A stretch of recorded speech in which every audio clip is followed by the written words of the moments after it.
Trump's first cabinet meeting was an absolute disaster. I don't think I need to explain it anymore. You might have seen it, you might have not, but I'll just play the beginning and I'll describe what they're trying to do, and then I'll show the most controversial parts. Let's start, obviously, with this video. Well, thank you, Mr. President. I actually just put myself a couple of tech support here. You're in the cabinet meeting with the biggest people in the country. He's coming in with a shirt saying tech support while standing up, wearing it, Make America Great Again, or a MAGA hat, I'm dumb. The MAGA hat. Yeah, Make America Great Again. Yeah, MAGA hat. He doesn't have a tie, doesn't have a polo shirt, he's not sitting down. He looks like a fool. I mean, this is what the Conservatives wanted, to be honest, the Conservative administration, but the whole idea of him calling it Doge just explains everything. We'll continue with the video, but the logic behind it, the I say Conservatives because I'm in Britain, no, Republicans, sorry, the Republican administration. But yeah, we'll see what they have to say as well. This is actually, as crazy as it sounds, that is almost a literal description of the work that the Doge team is doing, is helping fix the government computer systems. Many of these systems are extremely old. They don't communicate. There are a lot of mistakes in the systems. The software doesn't work. So we are actually tech support. It's ironic, but it's true. The overall goal here with the Doge team is to help address the enormous deficit. We simply cannot sustain as a country $2 trillion deficits. The interest rates, just the interest on the national debt, now exceeds the Defense Department spending. We spend a lot on the Defense Department, but we're spending like over $1 trillion on interest. If this continues, the country will become de facto bankrupt. It's not an option. And his solution to solve this problem is as bad as the tariffs I'd argue, which he goes on to very soon. Thing. It is an essential thing. That's the reason I'm here. And taking a lot of flack and getting a lot of death threats, by the way. And I like to stack them up, you know. But if we don't do this, America will go bankrupt. That's why it has to be done. I'm confident at this point, knock on wood, you know, knock on my wooden head. There's got a lot of wood up there. Bro, it's so funny. That we can actually find $1 trillion in savings. That would be roughly 15% of the $7 trillion budget. And obviously that can only be done with the support of everyone in this room. And I'd like to thank everyone for your support. Thank you very much. This can only be done with your support.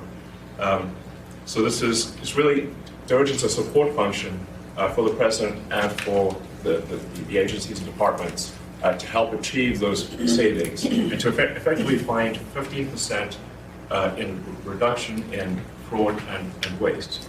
And we bring the receipts. So people say, like, well, is this real? Just go to doge.gov. We line item by line item, we specify each item. So, I should say, we will make mistakes. We won't. Now we'll go to this part, but pretty much what he's talking about is that he's trying to remove jobs that people are not as efficient in or not as important. Now, one of those jobs, supposedly was the head of the nuclear program, was supposedly kicked out. Now, to me, I don't know. I think that role is quite important to know, you know, to have a head of the nuclear program. I think it's just a little bit important, you know. 2 thumbs up to America.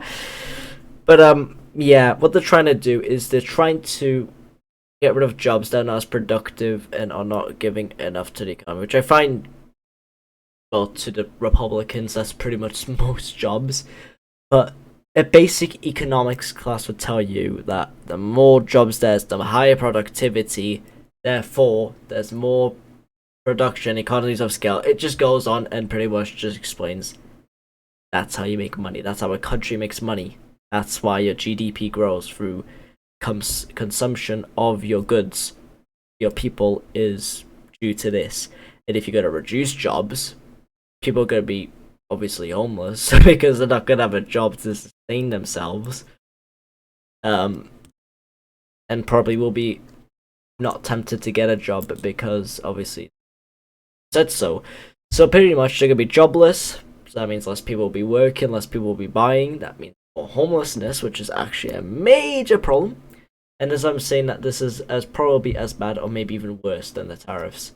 It's not only the tariffs obviously make people more poor because they pay an extra little tax on top of it. That's pointless. But also reducing jobs, then people actually won't even have money to afford any. That's even worse. They're trying to reduce 1 million jobs. They're trying to get 1 million people pretty much jobless. Or, reducing the deficit, which you could just do by increasing productivity, which is what they were trying to do with the tariffs. Try to produce means of production in America, but I don't know what's going on there now. But right now we're gonna get to a bit where Elon Musk talks about making accidents and mistakes will be fixed very quickly. I just hate how it's called Doge. Just explains why this situation, this whole system is messed up. Because accidentally,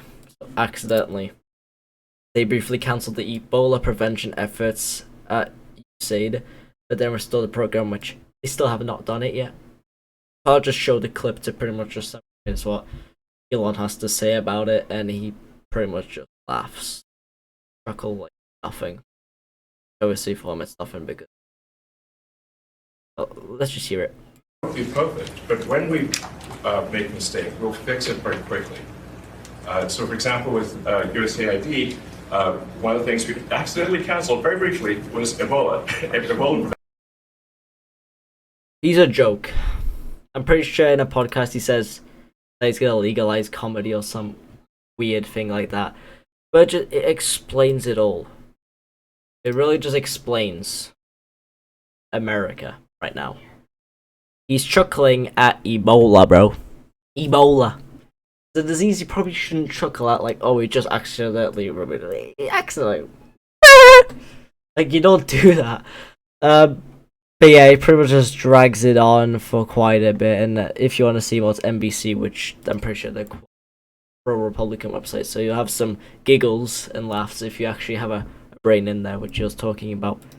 Yeah, but this video is a little bit shorter, yeah, this is the first cabinet meeting, and it just summarized what 4 years will look like under the Trump administration. It's a joke. It's a comedy show. It's like the Kardashians, but the political Kardashians. They're gonna have Putin collaborating in the back, Kim Jong-un, Xi Jinping. It's gonna be fun. It's gonna be a fun ride. Yeah. But yeah, if you have any comments, or if there's any concerns, just comment down below, and I'll see you in the next video. Ciao.